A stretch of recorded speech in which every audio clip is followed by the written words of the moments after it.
Advisory के हिसाब से स्टूडेंट्स जो भी अभी एमबीबीएस या एबी या बीएस कोर्स करने वाले after 18 November 2021,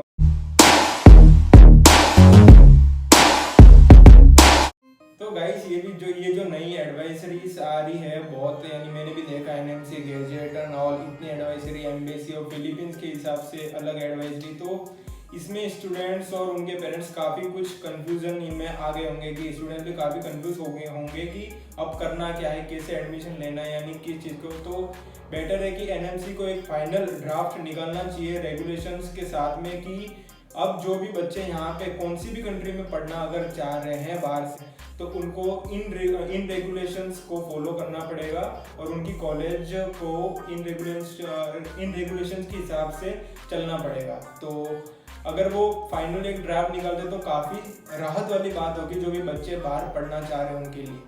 so hello everyone, welcome to Alpha Meds and Blogs. I hope you guys are doing absolutely fantastic. तो गाइज आज की वीडियो बेसिकली होने वाली है जो नई एडवाइजरी पास की है एम्बेसी ऑफ मनीला फिलीपींस ने, उसके बारे में। तो आपको यहाँ पे पॉपअप हो रही होगी, तो चलो वीडियो को शुरू करते हैं।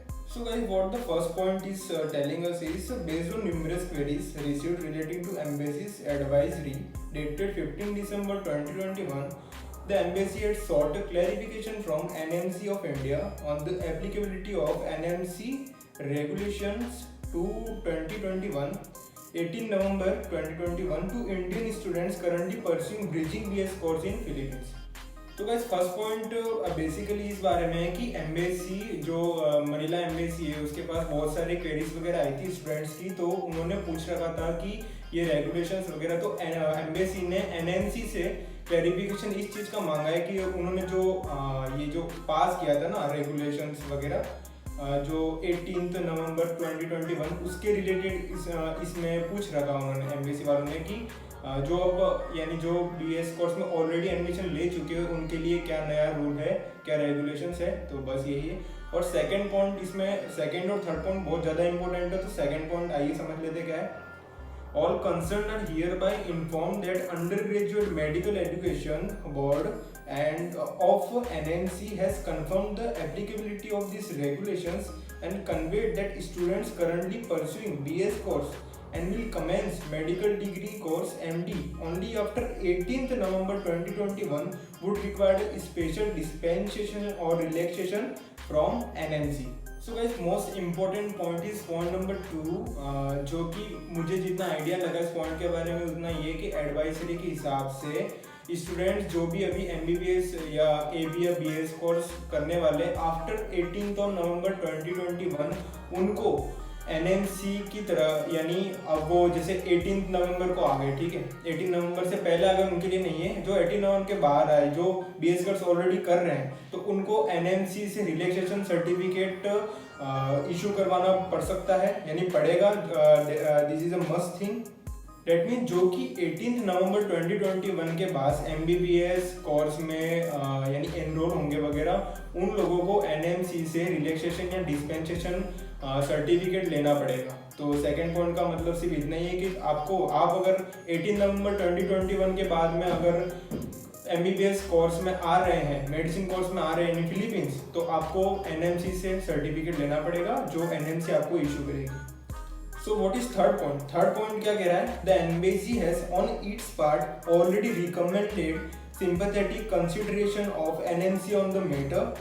However, as this relates to an internal regulatory decision in India, and any Indian students affected by these regulations are requested to directly take up matter with the NMC. So guys, third point का मतलब इतना ही है कि embassy just wait to pass the information, लेकिन अगर बच्चों को कुछ भी प्रॉब्लम आ रही है in respect to advisory and rules and regulation of NMC, तो उनको सीधे एनएमसी से ही बात करनी पड़ेगी वाया मेल और कॉन्टेक्ट और वाया खुद वहाँ पे जाकर। उसमें एम्बेसी वगैरह का कुछ रोल नहीं है।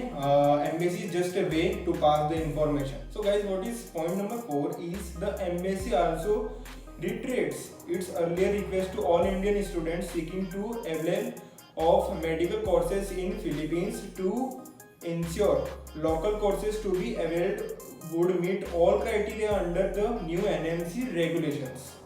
तो बस लास्ट पॉइंट का समरी इतना ही है कि एम्बेसी ने ऑलरेडी अपने जो एडवाइजरी रिलीज की थी उसमें ऑलरेडी उन्होंने बोल दिया है कि फिलीपींस में जो भी बच्चे पढ़ने के लिए आएंगे इन फ्यूचर उनको ऑलरेडी देखना पड़ेगा कि उनकी कॉलेज एनएमसी के रूल्स और रेगुलेशन के हिसाब से चल रही है नहीं। तो बस यही है। और अगर उनकी कॉलेज का एनएमसी से क्राइटेरिया मिलता है so better to take admission in that college only, क्योंकि यहाँ बहुत सारी यानी कॉलेज ऐसी है जो एनएमसी के रूल्स एंड रेगुलेशन के हिसाब से अभी नहीं है फिलहाल। तो बेटर है कि आप पहले से चेक करके आओ इधर, तो वो सबसे सेफ होगा आपके लिए। तो गाइस अभी के लिए यही एडवाइजरी आई है from embassy of Manila Philippines. तो दोस्तों आपको किसी भी पॉइंट में कुछ भी दिक्कत आ रही है तो you can comment on the video. I will make sure to reply all your queries as soon as possible. अभी एग्जाम है तो उसके बाद में मैं आपके सभी जो भी कमेंट्स आएंगे यानी जो भी आपके डाउट्स हैं उनको मैं क्लियर कर दूंगा, या फिर अगर कुछ ज़्यादा ही कमेंट्स आए तो मैं एक अलग से वीडियो इसके लिए बना दूंगा कि समझ आना चाहिए कि क्या क्या पॉइंट्स है और किस हिसाब से। So if you are new to this video so don't forget the like button. नए हो तो चैनल को सब्सक्राइब करे बिना बिल्कुल भी मत जाना। नेक्स्ट वीडियो जो भी एडवाइजरी आएगी मैं बिल्कुल बताऊंगा इसको थोड़ा खुल के। और मैं चाहता हूँ कि एक फाइनल स्टेप एक रेगुलेशन ड्राफ्ट प्रोसेस यानी वो ड्राफ्ट डालें एनएमसी, तो बेटर रहेगा सब स्टूडेंट्स और पेरेंट्स के लिए। Up to date, peace out, bye bye. अपना और अपना का ख्याल रखें।